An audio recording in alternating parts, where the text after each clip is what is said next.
As we all know, um, this Minnesota week, this is a pretty tough challenge because of the skill players they have, because of this coach, his background. I actually know him fairly well because we coached together in Cleveland, so I know exactly what he's about, and as a man and as a coach. So we have a huge challenge, especially going against this receiving crew, this running back or a set of running backs, and the things this quarterback has accomplished, all right, throughout his career. So, but I will say that we're looking forward to the challenge. We are, because this is a measuring stick for us again against a good offense. So our guys will be ready to play. Normally, when you face it in your opponent, you know a lot about them, right? You faced them before, but how is this offense different under Kevin? Does it have a lot of the kind of Rams principles, or I guess maybe just what jumps out when you study it? Well, when it comes to knowing these guys, we know their faces. We know who they are as athletes. But the sample size as far as Coach O'Connell's offense, it's not a large sample size. The one thing I do know is we have to take what they've done these first 2 weeks and then probably take a look at what he's done when he was the coordinator in Washington and see how some of those things match up or marry up. And man, try to do the best we can, just having a good sound game plan, right, and be able to adjust off of that to see exactly what he's trying to do. But obviously you're going to see some of the Ram stuff, right, but I think he has his own identity on who he wants to be, because you see some two-back offense with some really good players that he's utilizing. What did the Eagles do well against Justin Jefferson to hold him in check, and what can you extrapolate from that game plan to prevent? Well, obviously we all know that the Eagles have some really good players, right? Just like most every team in this league. They have guys play over top of them, so they didn't want to get beat deep, and they just played hard, man. They have a really good defense. And they do things the right way, the way defense should be played. And I look at every team's defense and see how they operate. And like any coach, I think we'll look and see if you can pick up tips from what they've done. But we'll have our own plan, right, that we feel they go out there and be successful against them. That's what we're going to use. Oh, man. There's no doubt he's one of the top five in this league. And he's steady rising. He plays with a chip on his shoulder. He's competitive, highly competitive. They put him in a lot of different positions, right, where they can get him the ball, which I think is a credit to that staff. I think they really complement as far as the running back and Thielen. All the other guys they have, I think they really complement each other. And I think he utilized those guys the right way to make sure that, if you just focus on this guy, man, we have other guys that can hurt you. So when we do have Jefferson locked up, man, we got to make sure that we're good with the other guys also, because they can hurt you. Aaron, what jumped out at you about your defense in the first half this last week, giving up no points and really getting out strong? Man, I'll tell you, that was a fun way to play defense, because that's a vision of who we want to be. And that's something we've worked on since the offseason. And we're steady working to that, especially when you start to integrate new players like we have over these past 2 years. So we just got to continue going. We got to continue building. We got to continue improving. And I think our head coach said it best, man, we're on a race to improve. And when you have so many young players, that's a true statement. It's a true statement. So our guys understand that. They had fun playing, but they know that we got to continue to improve and get better as we go along, because that was fun football. Hey, G, I want to go back to Jefferson for a sec. Yeah. You hit on it a little bit. He lines up in a lot of different spots. Yeah. I think half his targets come out of the slot. He lines up right, left. When you're game planning against a star player like that, Yeah. that is, you just don't know where he's going to be down in and down out. What is the challenge as a play caller? To make sure that you don't create a bad matchup. That's the tough thing about that. So you have to make sure you create a defense to where you try to put skill on skill. Then you have to create a defense to where you double them at some point. You want to try to create a defense to where you make sure you take care of the running back, right? Because you don't want to just continue to have two guys on them, because that creates an extra space or an extra gap, for the running back to be able to get free. So Man, it's a tough challenge, but within this league, and our guys know, and I talk about it all the time. Man, you got to get ready to hone up when your numbers call. When you're in a one-on-one situation, you have to win. I mean, that's what this game is all about. You hear offense talk about it all the time. It's a matchup league. Well, for defense, it's a matchup league too, and I've said that before. So when your numbers call to win your battle, because we have to take care of something else, man, you have to win your battle, and that's what we look at every week. The loss is Kamish.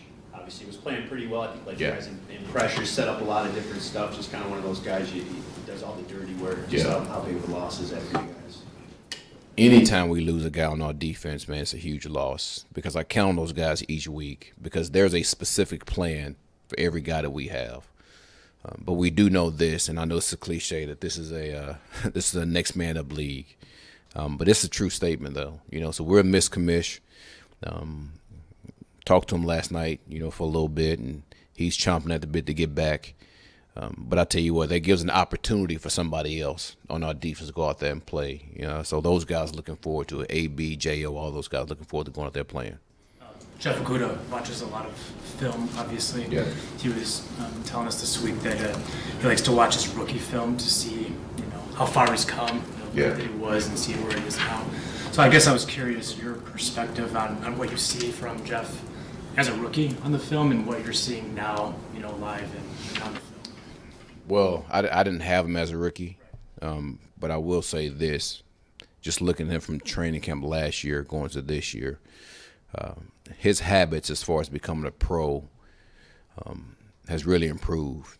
And that would be for any young player. And they have to improve because you just don't know until you get into the league. And then you start to learn off other people. And then you start to have coaches start to teach you. So obviously that's going to happen. But to the magnitude as far as, man, he's diving into it, every day as hard as he can. You see those things starting to help him. And he's starting to really lean on Amani, that's been around for a while. He's starting to lean on me, AP, Brian Duker, as far as tips. And the thing that's good is he's trusting those tips and he put them to work. I mean, that's the thing about watching film. You can watch film all you want, but do you trust what you see? And that's the one thing that he's doing a good job of.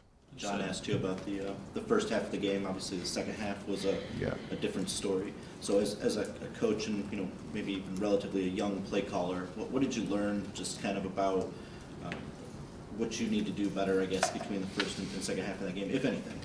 You know what? I critique myself all the time, every game.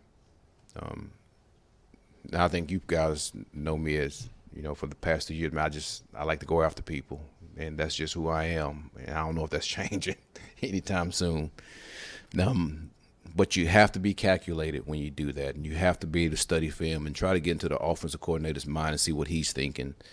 And then also you just know that, those guys have good players and they're going to make plays too. So the one thing that I got to make sure I continue to do is just be myself, and just be AG. No matter what the situation is, and no matter what happens, man, you just let the chips fall.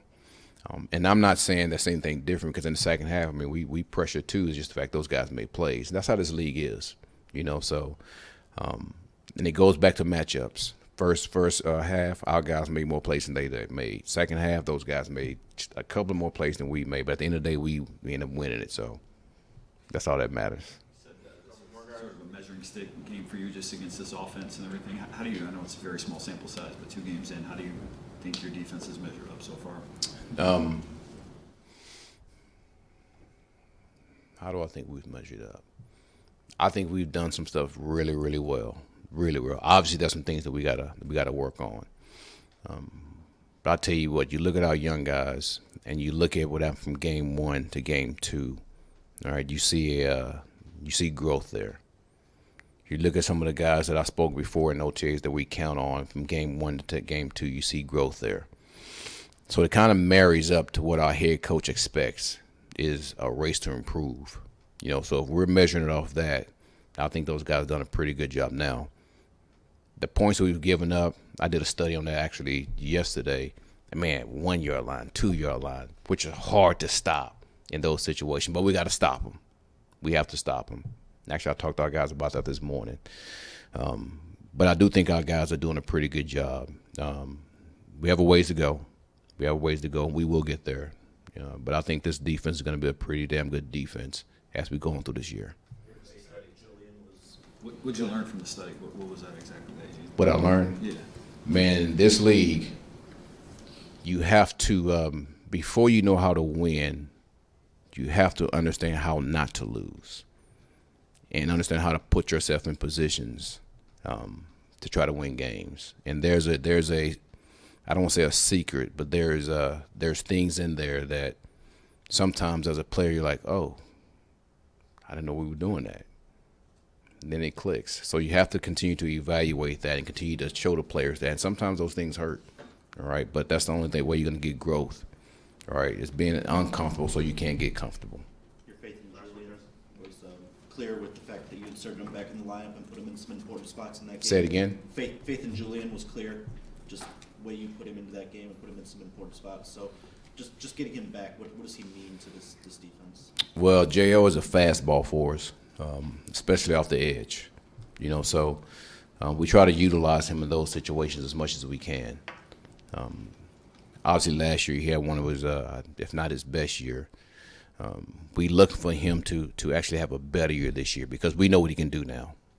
So it's up to us as coaches to make sure we continue to put him in situations where he can be successful. So it was good to have him back. He's still improving. He's still coming off that injury. Usually it takes a while when you come off a hamstring. So really looking forward to see how he's going to operate this week going to the year. So, but I think that guy's going to have a good year. Back in games, Dan talked about wanting to add some girth for the defensive line. What has Benito Jones and Buggs added to McNeil in the middle there for you? You just said it, girth. I tell you what, it was a joy to watch those two guys playing this game because I tell you what, when you have guys like that can take 3 and 4 gaps, it's pretty huge for your defense. And I will tell you, they're unsung heroes because for Aiden and Charles to get what they got, they couldn't have gotten without those guys in the middle. So you guys give those guys some love. Now you don't write about them enough.